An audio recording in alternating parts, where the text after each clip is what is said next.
Welcome back to the WIP Workshop. So I know it's been some time since we've done a WIP Workshop episode, but I myself was inspired by some good people over on the Discord server. That's right, if you haven't heard of the Discord server or you just aren't there, well man, you're missing out, because we're having some good chats there, lots of awesome people, and I do my best to jump in and have conversations with as many people as I can. If good conversation's happening and I'm awake and not busy, I'm always keen to join in. And people were talking and they're saying, hey, I missed the WIP Workshop, and I realized I do too. So we're going to do some more WIP Workshop episodes. My aim is to do them bi-weekly. I'm thinking, I haven't figured out a day yet that I'll post them, but I'd like to do one every 2 weeks, maybe. We'll see how we go. We'll see how schedules work and everything. If I can do it, if I can effectively do it, I will. We'll see how things go. But with all that in mind, you might be like, that's cool, Ben, but what's a WIP Workshop? Well, the WIP Workshop, in the episode, we're going to cover 3 work in progress, or abbreviating that, WIP. We're going to be looking at 3 WIPs here that people have submitted in. If you want to submit your own WIPs to the show, you can do so through the email you're currently seeing on your screen. Just be sure to clearly label somewhere that this is for the WIP Workshop, because of course this is also the submission email for the Bionicle Inspiration series. But essentially, the WIP Workshop is a bit of a platform where if you're building something at the moment and you're stuck, you don't know where to go next, or you need some further inspiration, you need a little bit more help, and you can submit it to the show and we'll talk about it. We'll discuss things, we'll break it down a little bit, and we'll see, hey, how can you progress it further? And of course, that directly benefits the person building it, but it also directly benefits you, the person watching the episode, because it's always really helpful to get a bit more insight into how people build. You know, as we're seeing these work in progress photos, you can get a bit of a deeper dive into the structural frame or the different inner workings of the MOC, and perhaps some of the things that I say and show the people building these MOCs might actually inspire you as well. But hey, that's enough talking about what this show is. Let's just start, and then I'm sure you'll completely understand what this show is all about. So the first WIP that we have today is by Bionicle. And normally on BIS I say the names, but these are WIPs and they don't always have names, so I'm just going to say who it's by. This is by Bionicle. So this is a really cool looking white armored warrior. He's got this cool kind of waistcoat design thing using some of these curved slope pieces here. I quite like how that looks. Gives him this more sort of noble look, or not quite cocky, but kind of a more agile sort of slimmed down design. Maybe he's a bit quicker or sharper, and or maybe even a little witty or something. Sure, you're getting a little bit of personality coming through here. Of course, the MOC isn't finished yet, so it's always a little hard to judge, but I like how that's looking. I'm liking the kind of sleek angles that are being created here, and that's certainly something you could advance further on with as well, and we'll talk about that in a sec here. I also like the laser sword he's got here. Very cool weapon there. If he is going to walk out with nothing but a laser sword and face down the whole First Order, well, he definitely can. I also like, too, the use of the Krana here, by the way, just to kind of fill in the gap on the Hero Factory armor there on the arms. It looks super cool. But of course, where your WIP is currently at, you need to work on that torso. So let's look at some torso examples that I had in mind that maybe you could try out. So here's a MOC by Patrick Biggs. This is a Tuckanuva revamp, and it's pretty cool. And I think it has very similar notes to what you're doing, you know? Your MOC had that kind of waistcoat design. Patrick Biggs is all about waistcoats. Of course, your design is a lot different to his, but it's similar, you know? So maybe you could do some similar things to his torso. Can you kind of continue that waistcoat up onto the chest? Or additionally, could you use one of those larger Hero Factory armor chest pieces there? Kind of give him this more sort of robust, pronounced chest, almost like he's a little bit more proud and he kind of puffs out his chest to some degree. A bit more of a slightly noble, but also maybe pompous soldier, perhaps. Kind of a bit of the personality that he could have. Additionally, you know, he's got this really cool spear kind of weapon here, Tuckanuva does, and your weapon was that kind of laser sword design, and, you know, there's kind of the blue elements to this as well. So, you know, I quite like the weapon as it is, as you've got it, but you could always expand it a little bit more, maybe make it a bit more of a longer staff-like design like this, perhaps, but I think what you've got is pretty good. But certainly elements here that reflect what you're doing, and you could take notes from it to some degree. But let's take a look at something that isn't LEGO. Something else we like to do here on the WIP Workshop is look at non-LEGO images, because they can inspire you just as much as looking at other LEGO-specific things. So I found this really interesting image here of a sort of medieval fantasy character that has more of kind of like a winter coat design. I kind of love that idea. You know, of course, you're building a white armored Toa here using Kupaka's mask. It may not actually be a Toa. I'm just assuming that it is. It might not be. But of course, you're going to evoke elements of this being a Toa of ice. Whether or not it is or isn't, that's completely up to you. But regardless, I like this idea of a cloaked individual who's a Toa of ice, and they live in snow, man. it's going to get a bit cold, so maybe they need a cloak of some kind here to put on. And, there's a few new white cloth pieces from the Imperial Range Trooper Star Wars Ultra Build Lego set that you could use for that, or just playing around with other, maybe even just some black cloth and stuff. Could you do a sort of Jon Snow kind of winter coat look and give them this really interesting fantasy vibe? I don't know, to me, I really like that aesthetic. I think it could work really well here. Or not. Hey, I'm just going to throw out a few ideas, and if something sticks, sweet. If not, well, we can hope it does. Another idea, found this other image of a knight, and I quite like how the chest armor on this guy looks. Just very sort of sleek. Just kind of one larger piece as well. You could use some of the larger, smoother CCBS armor torso pieces and just slap that on the front. Could just be as simple as that. But I like how, again, this gives him a more kind of honorable, pronounced look. Very knight-like, because I can see slight elements of him being a little more knight-like to some degree. So that's another approach you could do. And hey, maybe you could give him a laser bow that shoots laser arrows or something to kind of go with his sword, and give him a big flowing cape that comes off his shoulders and stuff. Another option, perhaps, I think would actually work quite well. So hopefully that's inspired you a little bit there, and is going to help you advance your whip further. Let's move on to the second whip now. This is a whip by the Gamma Male.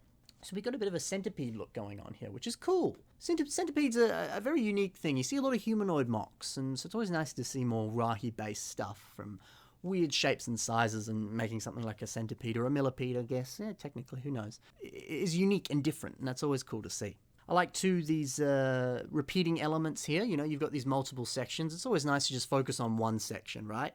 Make sure that's perfect, and then just repeat that a whole bunch of times. I mean, that's the way it's done, really. That's how you build skyscrapers, essentially, If you look at skyscrapers, more or less, it's just copy-paste a bunch of times, depending on the skyscraper. Not that a centipede is much of a skyscraper, but hey, if you're building a more robust design like a snake or a centipede that's sort of repeated chunks like that, it's a way to do it. So like the imagery that's being created here with these tubes coming out of his back, it kind of starts to paint this picture of maybe like a artificially enhanced centipede that has some more robotic elements into it. Some scientist has done some crazy experimentation to it or something creepy and weird but cool. So I like that, and I was thinking perhaps you could advance that aspect of it a bit forward if you were to continue it. And here's another centipede mock that has elements of that could hopefully inspire you. This is a mock by Anthony Wilson, and this is Centipede Plague Mech Omnicron, which I had the pleasure of seeing this in person at Brickventure, and it's so beautiful. But of course, this mock has elements of more of a mechanical focus to it, especially at the back and the side, sort of seeing these pouches and this very kind of technical, kind of more greebled elements to it. It's really, really cool. So maybe you could do that yourself, expand these tubes, put in some system details with some more mechanical looking pieces, and really make it look like, there's a whole computer or circuit boards and things inside this. It could be a really interesting aesthetic. Alternatively, too, your centipede currently, Gamma Male, is just like a traditional centipede, just crawling along the floor, kind of that one long shape there. But this centipede is kind of almost sort of standing up to some degree, and that's an interesting aesthetic, and it could be something you do, I'm not saying there's anything wrong with the way that yours currently is, but do you want to play with that? Do you want to have it sort of standing up a bit more, kind of making itself look a little bit more menacing? Maybe even give it arms like this, whether they're mechanical arms or just limbs that it has on its body. That's another option as well.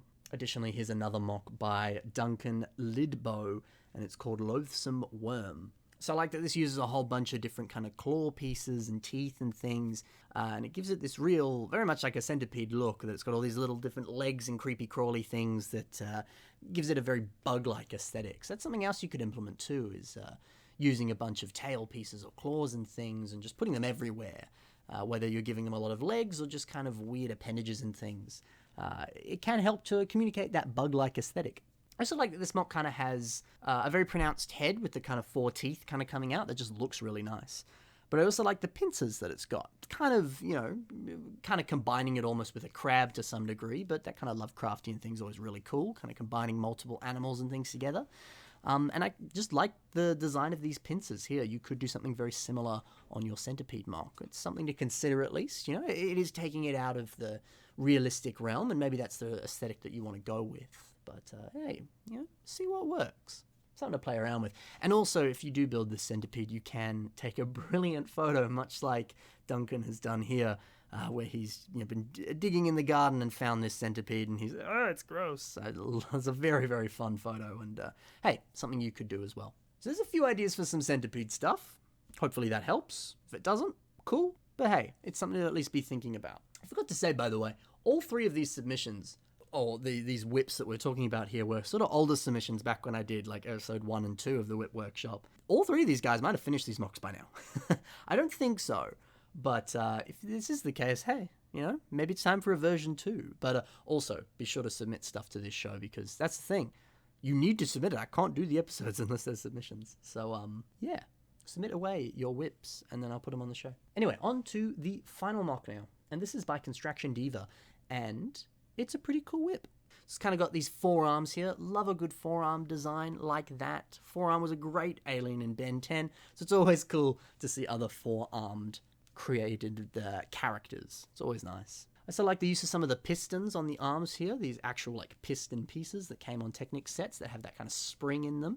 It just kind of creates a really beautiful aesthetic and just looks perfect on a Bionicle. Additionally, teal and black, that's a nice color scheme as well. Great to see that teal Lewa mask being used there. It's just a beautiful mask in a beautiful color. So of course we can see that some of the arms aren't finished yet and the legs aren't finished yet either, and so I've had a few ideas for those. So on the arms, I kind of was inspired by this MOC by King Marshy called the 2018 Cyber Slam Grand Slam. And so these robots are very like kind of boxing focused. And yes, their arm designs use these kind of cannon pieces, but could you design kind of like boxing mitts and give all 4 of these arms these interesting kind of boxing mitts? Because I like this idea of a robot that has 4 arms and does boxing or does sort of some sort of like fighting to some extent. It could be a really interesting way of taking this. It's a bit of a departure from what you've got, but I think it could work. Whether they're red mitts or any kind of colored mitt, I think that could be a fun way to take it. It might be a bit of a departure from what you're currently doing, like I said, but if this is a bit of an older WIP now and it's just been sitting around for ages and you just want to finish it, maybe doing something like that, taking it an entirely different direction to what you originally planned, could be enough to ignite something inside you there. Something that ignites a fire that will burn your mocking block down, if you will. Something you could consider. In terms of the leg design, yeah, there's a whole bunch of stuff you could do. You could continue the aesthetic of those pistons up top and kind of as well the pistons on the torso there. You could find other ways of really heavily implementing pistons. 1 for just like structural sake, but 2 just for the aesthetic of them, giving it a more kind of industrial look. As I whack the table with my hand, you probably heard that. But I almost kind of like the idea of implementing this WIP with another WIP that you sent to the show, which was this one. So this is this really cool kind of leg design being treads here. I don't know, I almost kind of like the idea of what if you put those treads on this guy? That might actually look kind of cool. Or not. I don't know. Let's try it. Why not? Let's see how it works. And, nothing wrong with killing 2 birds with 1 stone there and managing to put the 2 of them together and seeing how it works. Something to consider, Different options and different things you can play with there for sure. But that's been 3 WIPs for this episode of the WIP Workshop. Of course, with BIS, I normally do like 8 MOCs and stuff, but I like keeping these a little bit shorter so I can really dive into each of the 3 here. And then I keep it fair. It's always 3, if I'm a little lighter on submissions or something, which I'm never light on submissions, then it just makes it easier to do. And yeah, so like I said, bi-weekly, I'll post an actual post on Twitter, Facebook, and all of my social media about the exact times I'll post WIP Workshop. I'll have this up it'll be up as you're watching it, clearly. I'll have this up pretty soon after I've recorded it. And then, hey, you'll know when more are coming pretty soon. So yeah, bi-weekly, ideally. And yeah, more WIP Workshop is on the way, because this is a fun show, and I love the idea of being able to help you guys out with things that you're making. But a friendly reminder, of course, I won't accept WIPs from any other form of social media. You must email it to the submission email, which is currently on your screen right now and is in the description below if you want to copy and paste it. Again, I'll reiterate, if you want to submit stuff to it, as many pictures as you want or as few pictures as you want, I don't care. Ideally, it would be very helpful if in the email you say a few things about it, because I was looking over some of the older WIPs submissions that I had, and some of them I'm like, I actually can't tell what this is. So if you do provide a little bit of a description, that would help me out to some degree, especially if you have a specific thing you want to work on. The more specific you can be, the better. Sometimes I have people send me a picture of their mock and they're like, do you have any advice on it? And I'm like, no, actually, it looks really good. Keep doing what you're doing. And they're like, yeah, but any advice? I'm like, is there something you specifically want help with? And they're like, oh, the legs. I'm like, oh, cool. Well, yeah, of course I can give you help with that, The more specific you can be, the more specific I can be and hopefully help you out. But yeah, that's it for this episode of the WIP Workshop. Hopefully you enjoyed today, and hopefully you have been inspired yourself, whether you were the people building these or you're building your own stuff right now. Maybe some of the pictures I showed, some of the things I've been talking about have got some of those creative juices flowing and you're ready to build yourself. So I'll see you soon in the next episode of Biss, but in a couple weeks' time, we'll have another WIP Workshop video. Oh yeah. See you soon, guys. Bye for now.